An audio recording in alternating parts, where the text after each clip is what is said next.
Bonjour Thierry. Bonjour.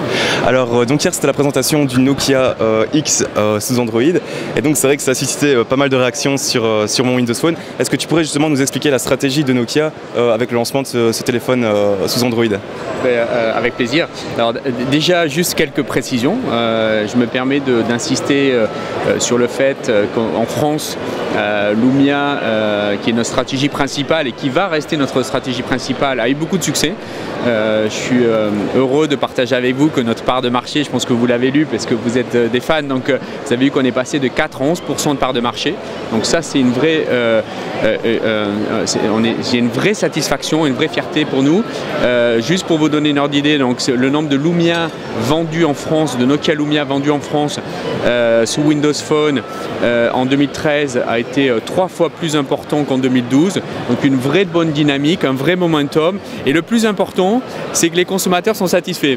Parce qu'on pourrait faire de la croissance de part de marché en ayant des consommateurs qui ne sont pas satisfaits. Et ce n'est pas le cas.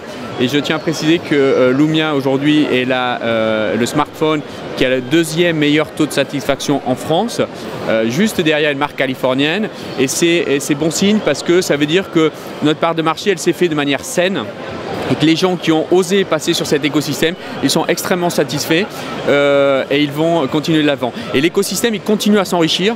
J'insiste aussi là-dessus. En France en particulier, si on regarde au niveau des applications, le magasin d'applications en France, sur les 50 applications les plus téléchargées sur les écosystèmes concurrents, 46 sur 50 sont déjà présents dans Windows Phone. Donc on a fait aussi un gros travail sur l'écosystème et sur l'innovation, puisque vous savez que sur Windows Phone, on est les premiers à avoir amené un appareil photo 41 mégapixels. On est premier à avoir amené sur Windows Phone et Nokia Lumia la stabilisation optique pour prendre des photos en baisse luminosité.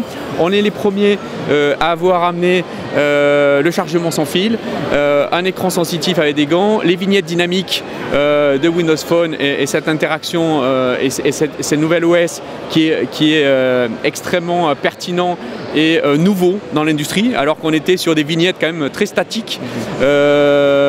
Et on a amené de l'innovation aussi dans l'interface grâce à l'OS Windows Phone. Donc très satisfait de Windows Phone, c'était notre stratégie, ça continue notre stratégie, ça restera notre stratégie. Et si vous ne l'avez pas vu encore sur internet, on fait une campagne de 15 millions d'euros sur le premier trimestre, ça s'appelle Les détails qui changent tout. Cette campagne elle a été développée en France, elle a été développée basée sur le feedback des consommateurs français qui nous ont dit qu'est-ce que j'aime dans mon Lumia, qu'est-ce que j'aime dans mon Windows Phone. Voilà, c'était vraiment important pour moi de souligner ça avant de vous expliquer quelle est la stratégie du Nokia X. Alors, très satisfait sur le momentum. Qu'est-ce qui se passe également sur le marché français en général? Il y a un segment qui est en pleine croissance. C'est le marché du smartphone entrée de gamme entre 0 et 150 euros. Donc c'est un marché qui est en pleine croissance. Sur le marché du nu en France, vous avez eu les données de GfK. 30% du marché a été représenté par un smartphone nu, on va dire, SIM-free. Sur ces 30%, pratiquement la moitié des terminaux des smartphones vendus étaient en dessous de 150 euros.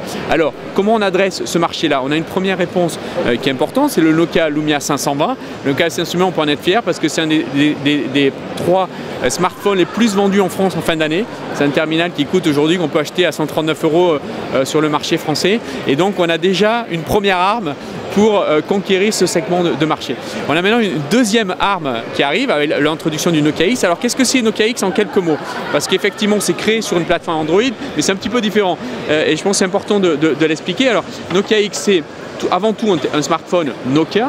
C'est la qualité Nokia, le design Nokia, les couleurs Nokia, les coques interchangeables et tout ce qui fait un petit peu notre force en termes de terminal smartphone. C'est ensuite les services Microsoft, à la différence d'un Android classique, on a enlevé les services de Google et on a remplacé par les services de Microsoft, 3 en particulier, donc Skype pour la communication, OneDrive, et ça c'est vraiment important, OneDrive pour le storage dans le cloud, et puis également Outlook bien sûr pour les solutions email. Donc voilà, donc c'est une promesse Nokia, les services Microsoft et la compatibilité avec des centaines de milliers d'applications Android puisqu'il a été construit sur un kernel qu'on appelle AOSP, Android Open Source Platform, qui nous permet de bénéficier de l'écosystème d'applications Android.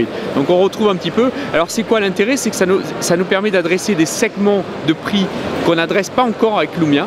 Hein, donc, comme je vous ai dit, aujourd'hui avec Lumia, on est autour de 239 € pour le 520, c'est notre entrée de gamme, il marche très bien, mais il nous fallait aller taper plus bas. Et grâce un petit peu aux économies d'échelle qu'on est capable de faire sur un écosystème Android et sur la base de l'open source, on va lancer le premier produit, le Nokia X, à 119 € sur le marché français. Donc c'est vraiment une gamme complémentaire de Lumia qui vient s'interfacer entre achat et Lumia. Donc on aura nos gammes feature phone de toujours qui continuent, où on continue d'innover. On aura notre gamme achat. Donc achat, c'est un système propriétaire. C'est les premiers smartphones touch de Nokia. On en a un aujourd'hui, voilà, c'est le Achat 230 à 69 € sur le marché français. Et puis ensuite vient s'intercaler la gamme Nokia X qui vient nous aider à dynamiser, à regagner des parts de marché par rapport à des concurrents chinois qui sont très bien positionnés sur ce marché-là. Et bien sûr, l'innovation et le focus, ça continue d'être sur Lumia. Et on va continuer d'amener de l'innovation et des nouveaux produits et de l'innovation technologique comme on a su le faire jusqu'à l'instant. Vous avez un bel exemple, on a lancé il y a quelques semaines notre phablette, la 1320 qui est en train de connaître beaucoup de succès. 2520, voilà. La phablette. La phablette, pardon, d'accord. Voilà, le 1320 qui vient d'être lancé en France. Et la tablette sur Windows RT 8.1 sera lancée prochainement. Donc vous pouvez d'ailleurs retrouver le test sur mon Windows Phone. Voilà. Et je pense que le test a été bon parce que je me souviens d'avoir lu l'article. Par rapport justement au Nokia Lumia 520, est-ce qu'avec le lancement du Nokia X, vous n'avez pas peur de tuer ce marché? Parce qu'on a déjà pu apercevoir des offres de plus ou moins 110-120 € pour le Nokia Lumia 520. Alors aujourd'hui, ce qui est important, c'est que regardez un petit peu l'érosion de prix de Lumia. Rappelez-vous, le Lumia 520, on l'a lancé il y a un an, ici, justement. C'est un produit qui était à 199 € au moment du lancement. Grâce aux économies d'échelle, parce qu'on en a vendu des millions, on est vraiment arrivé à descendre ce produit. Maintenant, il est en fin de vie. Alors après, nous, on donne des prix recommandés. Notre prix recommandé, c'est 139 €. Après, certains players peuvent sacrifier leur marge, etc. Donc, on ne commande pas là-dessus. Mais en tout cas, il arrive en fin de vie. Il arrive à un certain rock bottom, alors que sur le Nokia X, on commence à 119. Donc, on peut espérer effectivement avoir un peu plus de flexibilité. Donc, ça vient vraiment en complément de la gamme Lumia. Alors ça, c'est le premier aspect. Et le deuxième aspect, c'est surtout les études consommateurs.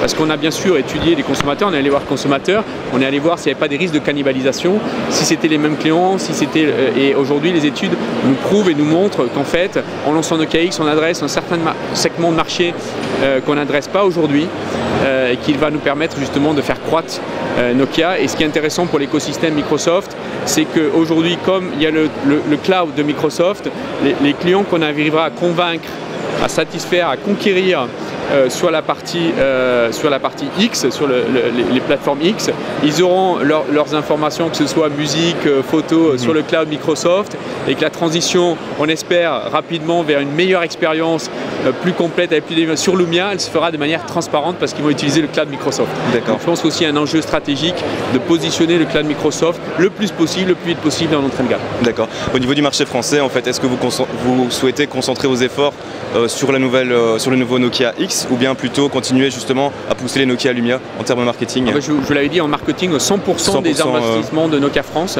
seront sur Nokia Lumia. Donc c'est plutôt pour les marchés émergents en fait que Voilà, donc on va le lancer bien sûr parce qu'on pense qu'il y a une opportunité, on pense que c'est incrémental, on aura un focus retail, c'est-à-dire grande distribution, etc.